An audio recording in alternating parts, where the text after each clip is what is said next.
Hello guys, welcome to my YouTube channel. কেমন আছো তোমরা? এখন আমরা কথা বলবো হচ্ছে ইন্ডিয়ান এবং ইন্টারন্যাশনাল সিনেমার বেশ কিছু লেটেস্ট আপডেটস নিয়ে। তো চলো ভিডিওটা শুরু করা যাক। সব থেকে প্রথম আপডেটটা হলো সঞ্জয় লীলা ভনসালীকে নিয়ে। তো হীরামান্ডি সিজন 2 হচ্ছে, আমরা জানতাম কিছুদিন আগে তারা একটি ভিডিও দিয়ে সেটার একটা হিন্ট দিয়েছিল যে সিজন 2 আসছে। তো আজকে তারা অফিসিয়ালি জানিয়ে দিয়েছে যে সিজন 2 আসছে এবং এই সিনেমা এই সিরিজটি লাভ অ্যান্ড ওয়ার যে সিনেমাটি সঞ্জয় লীলা ভনসালীর আপকামিং সিনেমা, সেই সিনেমাটির পর এই সিনেমাটির শুটিং চালু হবে। তো এখন পুরোপুরি কনফার্ম যে হীরামান্ডি সিজন 2 আসছে। আজকের পরের আপডেট হচ্ছে বাংলাদেশ থেকে আফরান নিশোকে নিয়ে। তো আফরান নিশোর যে ব্যাক টু ব্যাক দুটো সিনেমা তিনি দিয়েছেন, আপডেট দিয়েছেন, যেটা একটা ডিরেক্ট করবে রায়ান রাফি এবং আর একটা ডিরেক্টর নামটা আমার মনে থাকে না, ঠিক আছে। তো সেই তার মধ্যে একটা সিনেমা গ্যাংস্টার জনরার হতে চলেছে, যেটা শায়দ মনে হয় রায়ান রাফি ডিরেক্ট করবে।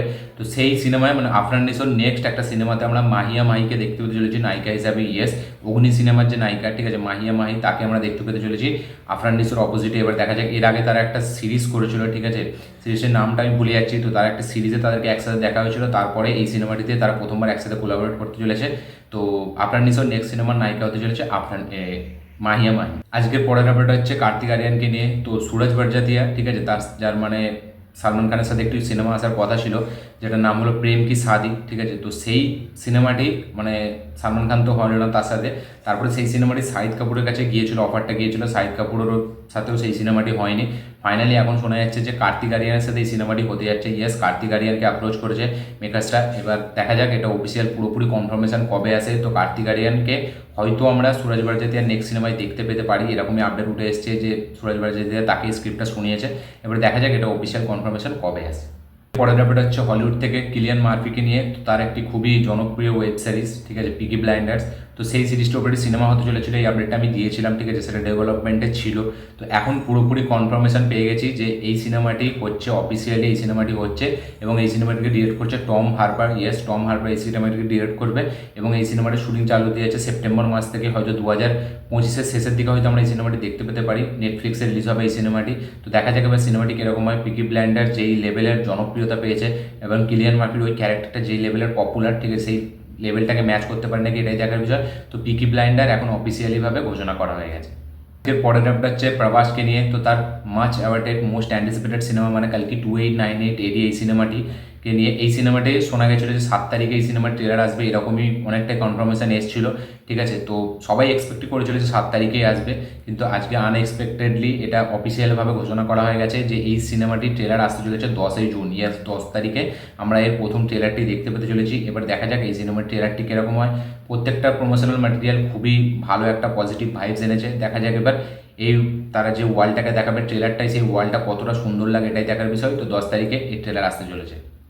আজকের পরের আপডেট হচ্ছে হলিউড থেকে ডেডপুল 3কে নিয়ে। তো এই সিনেমাটি যেরকম এক্সপেক্ট করা হয়েছিল, এই সিনেমাটি একটি রেটেড ফিল্ম হতে চলেছে। ইয়েস, ভায়োলেন্স এবং অনেক বাজে নোংরা জিনিস থাকার জন্য এই সিনেমাটিকে রেটেড করা হয়েছে। তো এবার দেখা যাক ডেডপুল যেরকমই রেটিং পাক, রেটিংটা কোনো ম্যাটার না, ঠিক আছে, ডেডপুল সবাই দেখবে অবশ্যই। এই সিনেমাটি একটা বিশাল লেভেলে কালেকশন নিয়ে আসবে। দেখা যাক এবার এই কালেকশনটা কতদূর যায়। তো ডেডপুল রেটেড একটি সিনেমা হয়েছে।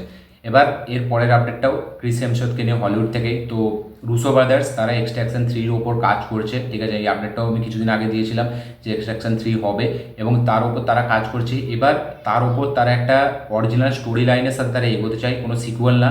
তারা চাইছে যে ক্রিস হেমসওয়ার্থের যে ক্যারেক্টারটা, ঠিক আছে, তো তার টেলরের যে ক্যারেক্টারটা, টাইলার যাই হোক, ঠিক আছে, সেই ক্যারেক্টারের অরিজিনটা তুলে আনতে। ইয়েস, একটা প্রিকুয়াল মুভি হয়তো তারা আনবে, যাতে আমরা ক্রিস হেমসওয়ার্থের এই ক্যারেক্টারটার প্রথম থেকে দেখতে পেতে চলেছি, তার লাইফে কী কী হয়েছিল, সে কীভাবে এরকম কমব্যাটে আসলো, ঠিক আছে। এই পুরো বিষয়টাকে এখন ডেভেলপ করার চেষ্টা করছে রুসো ব্রাদার্স। দেখা যাক এবার তারা কতটা এই ব্যাপারটা সাকসেসফুলি করতে পারে এবং তারা একটা অরিজিনাল স্টোরির সাথে আসতে চাইছে তাড়াহুড়ো না করে।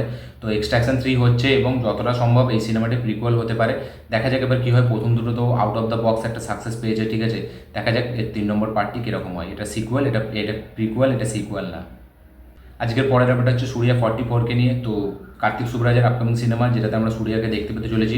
তো এই সিনেমার যে টাইটেল এবং ফার্স্ট লুক সেটা আসতে চলেছে 23 তারিখ। ইয়েস, সূর্যার বার্থডেতে এটা রিভিল করবে এর টাইটেলটা কী হতে চলেছে এবং তার সাথে সাথে সূর্যার একটা লুক ছাড়া হবে। তো এবার দেখা যাক সেটা কতটা হেভি হয়, এবং কার্তিক সুবরাজের যেরকম স্টাইলাইজেশন ফিল্মের, ঠিক আছে, এই ফিল্মটাও ঠিক সেরকমই হতে চলেছে, এবং একটা জঙ্গলের একটা ব্যাকড্রপ হতে চলেছে, যেটা খুবই একটা ইম্পর্টেন্ট রোল প্লে করবে। এবার এই সিনেমার প্রথম শিডিউলটা সেটা আন্দামানে শ্যুট হচ্ছে, একটা অ্যাকশন সিকোয়েন্সে শ্যুট হচ্ছে, তার সাথে সাথে তার একটা গানেরও শ্যুট করবে, এবং নেক্সট যে শিডিউলটা সেটা চেন্নাই হতে যাচ্ছে। ইয়েস, চেন্নাই একটা শ্যুট হবে, সেই শিডিউলটা কিসে শ্যুট হবে এটা এখনও জানা যায়নি। তো এর টাইটেল এবং ফার্স্ট লুক 23 তারিখে সূর্যার বার্থডেতে আসতে চলেছে। এবং আজকে লাস্ট যেটা আপডেট সেটা হলো ম্যাডক ফিল্মসের আপকামিং ফিল্ম মানে মুঞ্জিয়া, ঠিক আছে। তো এই সিনেমাটির সেন্সার সার্টিফিকেশন হয়ে গেছে, এবং এই সিনেমাটি কোনো কাট করেনি, এই সিনেমাটিতে একটাও কাট করেনি, এবং তার সাথে সাথে এই সিনেমাটির রান টাইম হতে চলেছে 2 ঘন্টা 3 মিনিট। ইয়েস, 2 ঘন্টা 3 মিনিট এর রান টাইম হতে চলেছে 3 মিনিট, এবং তার সাথে সাথে এই সিনেমাটি কোনো কাট করেনি। দেখা যাক এবার সিনেমাটি কীরকম হয়, এটা হরর ফ্র্যাঞ্চাইজের একটা সিনেমা। দেখা যাক ম্যাডক ফিল্মস এই ফিল্মটাকে কীরকমভাবে মানে প্রেজেন্ট করে, এটাই দেখার বিষয়, এবং কীভাবে তার কানেকশানটা বিল্ড করে এটাও দেখার বিষয়। দেখা যাক কী হয়। তো এই ছিল আজকে টোটাল আপডেটস, ইন্ডিয়ান এবং ইন্টারন্যাশনাল আপডেটস। এই আপডেটগুলোর মধ্যে কোন আপডেটটা পেয়ে আপনারা বেশি এক্সাইটেড অবশ্যই কমেন্ট করে জানাবেন। আমার এই ভিডিওটি ভালো লেগে থাকলে লাইক শেয়ার কমেন্ট করে দিন। চ্যানেলটাতে নতুন এলে চ্যানেলটিকে সাবস্ক্রাইব করুন, বেল আইকনটি প্রেস করতে ভুলবেন না। দেখা হচ্ছে পরের ভিডিওতে, ততক্ষণের জন্য বাই।